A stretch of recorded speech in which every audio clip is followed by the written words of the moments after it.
So hello people, आज की video में मैं बात कर रहा हूँ फाइनेंसेस को लेके।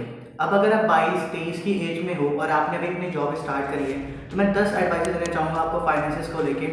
जो भी मैं चीज़ें बता रहा हूँ वो मैंने खुद से ली है, मेरे खुद के एक्सपीरियंस है एंड आई फील कि मेरे से भी ज़्यादा एज के जो भी 50-60 हैं वो भी आपको सेम ही एडवाइस देंगे।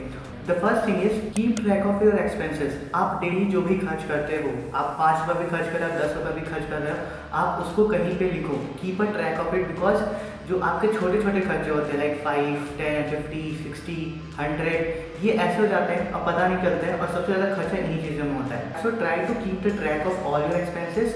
आजकल बहुत सारे ऐसे ऐप्स आ गए हैं जहाँ पे आप अपने एक्सपेंसेस को ट्रैक कर सकते हो। जब भी आप अपने एक्सपेंसेस को ट्रैक करो, आप देखो आप फूड पे कितना खर्च कर रहे हो, आप ट्रैवल पे कितना खर्च कर रहे हो, आप अपनी लाइफ स्टाइल के लिए कितना खर्च कर रहे हो, and make a note of it. Now the second advice is create a budget and stick to it. अब आप महीने में आपका कितना खर्चा होता है उसका आपको बजट बनाना पड़ेगा और उसी पे ही स्टिक रहना पड़ेगा। मतलब उससे ज़्यादा खर्च नहीं करना है आपको। अगर उससे ज़्यादा है तो सी कि कहाँ पे ऐसे खर्चे हो रहे हैं कि आपका वो बजट के अंदर नहीं आ रहा है। मैं ऐसा क्यों बोल रहा हूँ, क्योंकि ऐसा हो सकता है कि आपकी first day of the month में सैलरी आ रही हो और यूं ही खर्चा हो गया, मतलब कि पता ही नहीं चला और पूरा सैलरी आपका खत्म हो गया। अगर आप एक बजट रखते हो तो आपको ये भी चीज़ पता चलेगा कि आपका साल का खर्चा कितना है, आपको अपनी एक अच्छी लाइफ स्टाइल जीने के लिए, या फिर आप अभी जो भी लाइफ स्टाइल जी रहे हो उसके लिए आपको कितने पैसे चाहिए होंगे महीने में। तो एक बजट आपको हेल्प करता है ये जाने में कि नेक्स्ट ईयर अगर इन्फ्लेशन आता है या कुछ सालों में जब इन्फ्लेशन आएगा तो मैं अपनी लाइफ स्टाइल को सेम या अगर बढ़ाना चाहता हूँ तो मैं कैसे मैनेज करूँगा।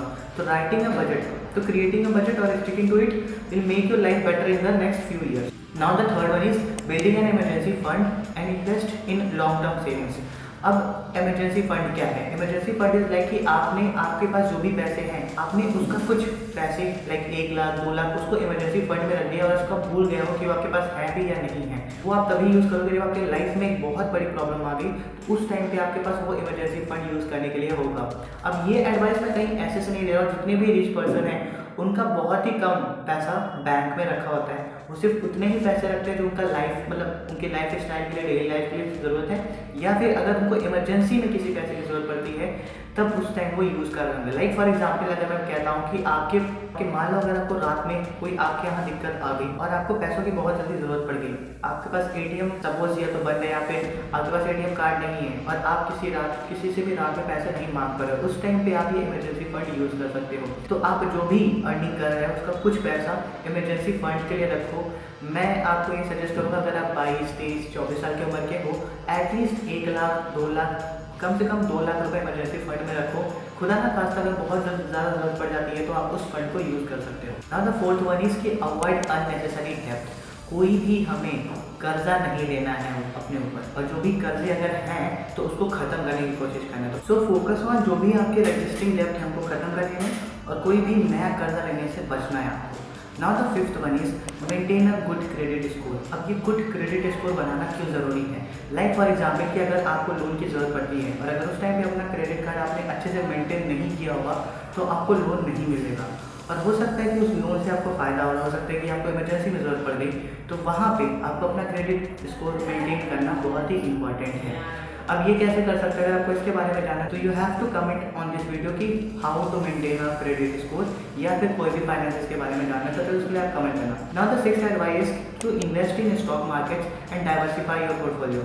डाइवर्सिफाई योर पोर्टफोलियो का मतलब क्या है कि आपने अपने पैसे सिर्फ एक स्टॉक में या फिर किसी एक इंडस्ट्री में ही नहीं लगाए हैं, आपने उसको डाइवर्सिफाई किया। लाइक फॉर एग्जाम्पल कि आपके पास आईटी है, बैंक है, आपके पास फूड एंड इंडस्ट्रीज़ है, टेलीकम्युनिकेशन है। जितना भी आपने पैसा स्टॉक मार्केट में इन्वेस्ट किया है आपने उसको हर सेक्टर में इन्वेस्ट किया है। ऐसा नहीं है कि आपने सिर्फ एक सेक्टर में इन्वेस्ट किया है। ये ऐसा क्यों है कि अगर आप डाइवर्सिफाई करते हो तो आपके लिए अच्छा होगा। इस बिकॉज अगर एक सेक्टर एक ईयर में अगर अच्छा काम नहीं करता है, ऐसा नहीं हो कि सारे सेक्टर खराब हो, कोई एक सेक्टर आपका अच्छा काम तो करेगा ही करेगा। और अगर ऐसे में आपका पोर्टफोलियो डाइवर्सिफाई नहीं है तो आप एक लॉस में चले जाओगे, फिर आपको लगेगा कि स्टॉक मार्केट अच्छा काम नहीं है या अच्छी चीज़ नहीं है।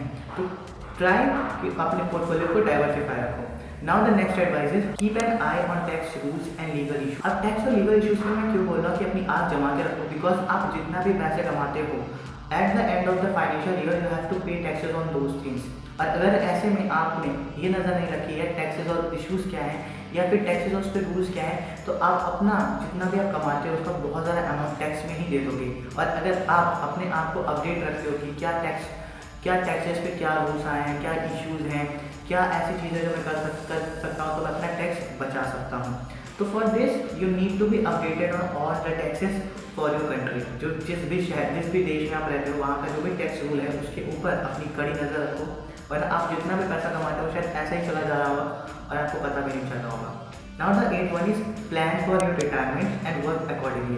जैसे कि पहले होता था गवर्नमेंट जॉब में कि आपको टेंशन नहीं होती थी कि पेंशन मिल जाएगा, अब तो वो सरकार ने हटा भी दिया है। तो अगर ऐसे में आप अपना रिटायरमेंट नहीं प्लान करते हो कि भाई मैं रिटायर हो जाऊँगा तो फिर मैं कैसे अपनी लाइफ स्टाइल को जी रहा हूँगा, तो फिर शायद आपको अपने रिटायरमेंट की उम्र में थोड़ी सी दिक्कत हो सकती है।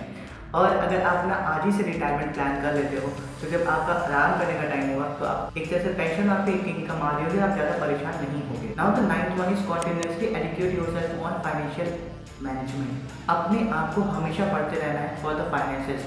कभी भी ऐसा नहीं होगा कि आप फाइनेंशियल मैनेजमेंट के बारे में सीखना बंद कर दो, क्योंकि हर कुछ टाइम पे हमारे टैक्स रूल्स बदलते रहते हैं, हम और अच्छा पैसे कमा रहे होते हैं, शायद हमारी इनकम भी धीरे धीरे बढ़ रही होती है। तो ऐसे में अपने आप को फाइनेंशियल मैनेजमेंट आप नहीं सीखते हो और अपने आप को अपडेटेड नहीं रखते हो, शायद आप बहुत ज़्यादा पीछे हो जाओगे, या फिर आपका पैसा ऐसी जगह जा रहा होगा जहाँ आपको खुद भी नहीं पता चल रहा होगा, जहाँ पे आपका हो सकता था कि वेल्थ इतना होता सो हो सकता था, अब उसकी वेल्थ जो आपकी थोड़ी सी कम हो सकती है।